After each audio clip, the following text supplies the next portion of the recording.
Hello बच्चों, उम्मीद करता हूँ आप सभी अच्छे होंगे।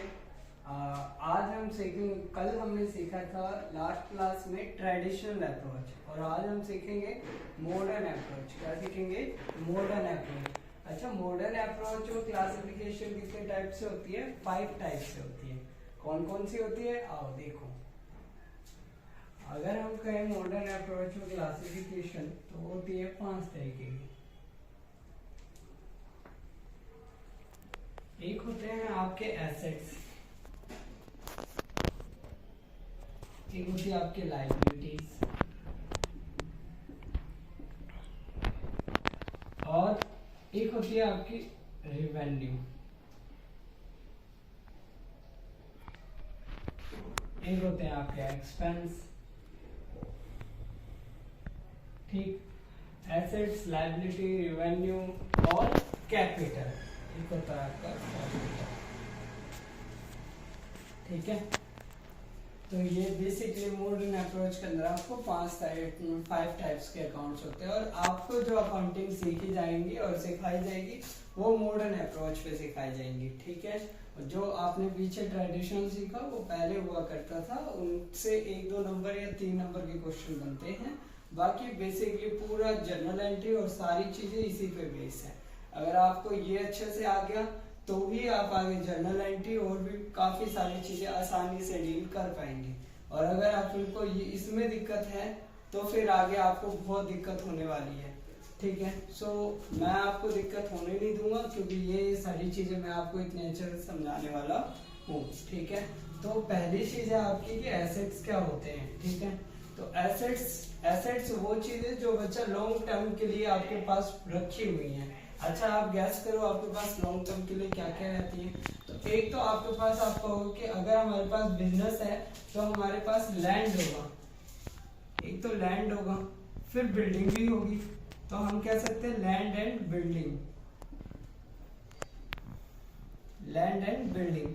अच्छा, और हम क्या कह सकते हैं लॉन्ग टर्म के लिए? हमारे पास लॉन्ग टर्म के लिए लैंड एंड बिल्डिंग के अलावा हमारे पास और क्या क्या चीजें हो सकती है? तो हम कहेंगे कंप्यूटर हो सकता है, मशीनरीज हो सकती है,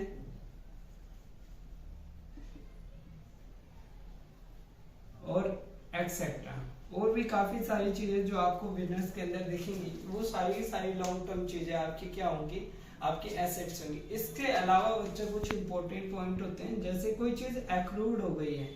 क्या हो गई? एक्रूड हो गई। तो एक्रूड जो होते हैं ना, इसमें दिक्कत होती है। तो एक्रूड इनकम अगर हो रही है तो आपके एसेट्स में काउंट किए जाएंगे, याद रखना। अगर कोई इनकम आपकी एक्यूरेट होगी, अब क्वेश्चन आता है कि एक्यूरेट इनकम का मतलब क्या होता है? एक्यूरेट इनकम का मतलब होता है बच्चा कि आपके पास कोई ऐसी इनकम जो जनरेट हो चुकी है, आपकी इनकम जनरेट हो गई, तो वो क्या होती है? Accurate income. और उस चीज के लिए, अब जैसे मैंने कहा, आपने कहीं पे सेल्स किया या कहीं पे आपने इन्वेस्टमेंट किया, बहुत अच्छा एग्जांपल इसका होता है, इन्वेस्टमेंट कर दिया आपने। अब इन्वेस्टमेंट के ऊपर आपको मिलता है इंटरेस्ट, और वो इंटरेस्ट आपका एक्यूरेट हो चुका है, मतलब कि वो बन चुका है, लेकिन आपको अभी मिला नहीं है। तो वो इनकम जो नहीं मिला, वो टाइम पीरियड खत्म हो गया और उसके बाद भी नहीं मिलता, तो वो आपके एक्यूरेट इनकम के अंदर आता है, और उसको हम क्या कहते हैं? फिर एसेट्स की कैटेगरी में डाल देते हैं। ये चीज का ध्यान रखें आप। ठीक है, तो ये इसके अंदर एक स्पेशल है। वैसे बच्चों को ये सारी चीजें पता चलती है, बस यहाँ एक्यूरेट इनकम, एक्यूरेट इंटरेस्ट, ये सारी चीजें उनको नहीं पता चलती। तो याद रखना कि एक्यूरेट जितने भी होंगे वो एसेट्स में आएंगे। ठीक है, तो मैं इसके ऊपर स्टार मार्क कर देता हूँ कि हाँ एक्यूरेट से स्टार्ट होगा तो वो हमारे एसेट्स होंगे।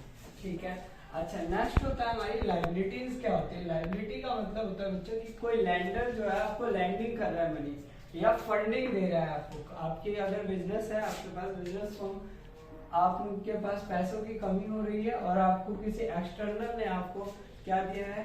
लैंडिंग की है। तो एक्सटर्नल जब भी आपको लैंडिंग करेगा तो वो आपकी क्या होगी? लायबिलिटी होगी। और आपके जो क्रेडिटर होते हैं वो आपको पहले उधार में ही माल आप खरीदोगे, उसे बेच देते हो, उसके बाद आपके पास जो इनकम होगी फिर आप पेमेंट करते हो। बिजनेस ऐसे ही चलता है। सो बच्चे, यहाँ पे आपकी जो लायबिलिटी हो सकती है वो क्या हो सकती है? एक तो ओवरड्राफ्ट हो सकता है, ओवरड्राफ्ट, बैंक ओवरड्राफ्ट कहते हैं उसको हम। ठीक है, बैंक ओवरड्राफ्ट। अच्छा दूसरा क्या कह सकते हैं हम,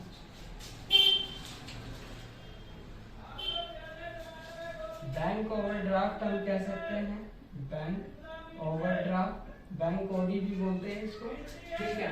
क्रेडिटर यहाँ पे आ सकता है बच्चा, क्रेडिटर।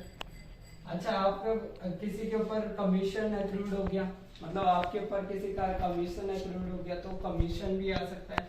कमीशन आपकी बच्चा क्या हो सकता है, कमीशन जो है वो आपका कहीं ना कहीं एसेट्स और लायबिलिटी दोनों हो सकता है, ठीक है। बस ये कैसे होने चाहिए, तो ये आपके जैसे यहाँ एक्रूड इनकम की तरह पे एक्रूड कमीशन हो रहा है तो वो आपको देखना पड़ेगा कि आपको कमीशन मिल रहा है या जा रहा है, इस चीज को क्लासिफाई किया जाएगा आपको, ठीक है। अच्छा इसके अलावा और क्या क्या चीजें हो सकती है लायबिलिटी के अंदर, तो आपके पास जो भी आपको फंडिंग दे रहे हैं वो सारी की सारी आपकी लायबिलिटी है, बेसिकली यही आपको देखने को यहाँ पे मिलेंगी, ठीक है। अच्छा नेक्स्ट आता है आपका रेवेन्यू। रेवेन्यू मतलब होता है बच्चा इनकम, रेवेन्यू को ही इनकम बोलते हैं। यहाँ पे आपको प्रॉफिट और गेन की बात कर रहा है, किस चीज की बात कर रहा है बच्चा, प्रॉफिट और गेन की बात कर रहा है, ठीक है।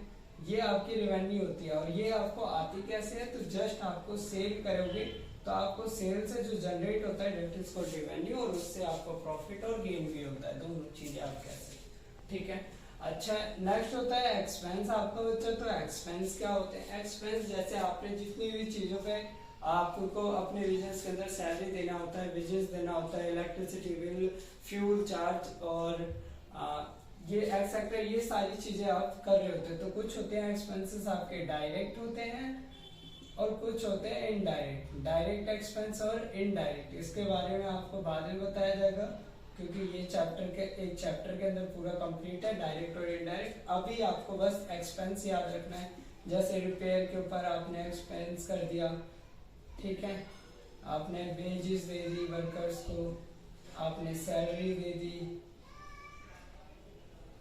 ठीक है, और आपने क्या किया, और फ्यूल चार्ज हो गया, आप अगर मशीनरी चला रहे हो तो फ्यूल पे हो गया, इलेक्ट्रिसिटी हो गया, तो इसमें कुछ डायरेक्ट होते हैं कुछ इनडायरेक्ट होते हैं।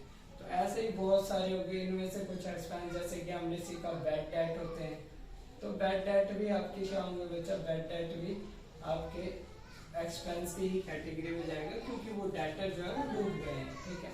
अच्छा कैपिटल क्या होते हैं इसके बारे में और समझो। कैपिटल जो होता है वो अच्छा जैसे मैंने बोला कि लायबिलिटी जो होता है वो एक्सटर्नल फंडर होते हैं, मतलब एक्सटर्नल लैंडर होते हैं जो आपको एक्सटर्नल मतलब बाहर से कोई आपको हेल्प कर रहा है, लेकिन जो आपकी कैपिटल है, और यहाँ पे बच्चा एक लोन भी आ सकता है, बैंक से आप लोन भी ले सकते हो, ठीक है। तो ये भी एक पॉइंट है। अब कैपिटल क्या है, कैपिटल का मतलब होता है बच्चा इंटरनल, ये क्या है हमारे एक्सटर्नल, क्या है ये एक्सटर्नल, और ये हमारे क्या है बच्चा इंटरनल।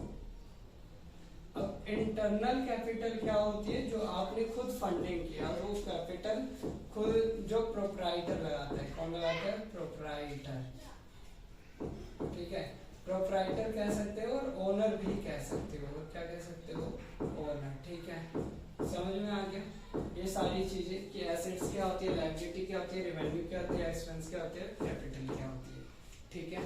तो बेसिकली आपके पास यही है। रेवेन्यू भी बहुत तरीके से, बस सिर्फ सेल से ही नहीं, और आपने अगर किसी को इन्वेस्टमेंट कर रखी है और इन्वेस्टमेंट के ऊपर आपको अगर इंटरेस्ट उसी समय मिल जाता है जब उसका ड्यू डेट कंप्लीट होता है, तो हम बोलते हैं कि यहाँ पे भी आपको क्या मिल रहा है बच्चे, रिवेन्यू जनरेट हुआ, इंटरेस्ट ऑन इन्वेस्टमेंट बोलेंगे हम इसको, इंटरेस्ट ऑन इन्वेस्टमेंट, ये भी हमारी एक प्रकार की क्या है बच्चा, रेवेन्यू इनकम है, गेन कहेंगे हम, ठीक है।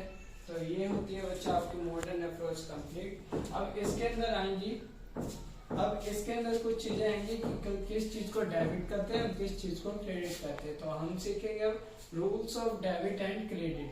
पहले तो इसको कुछ क्वेश्चंस और कुछ एग्जांपल्स आपको दिए जाएंगे जिसको आपको खुद से भी ट्राई करना है कि इन पांचों में से किस में क्लासीफाई होगा। उसके बाद हम सीखेंगे rules of debit and credit, ठीक है। तो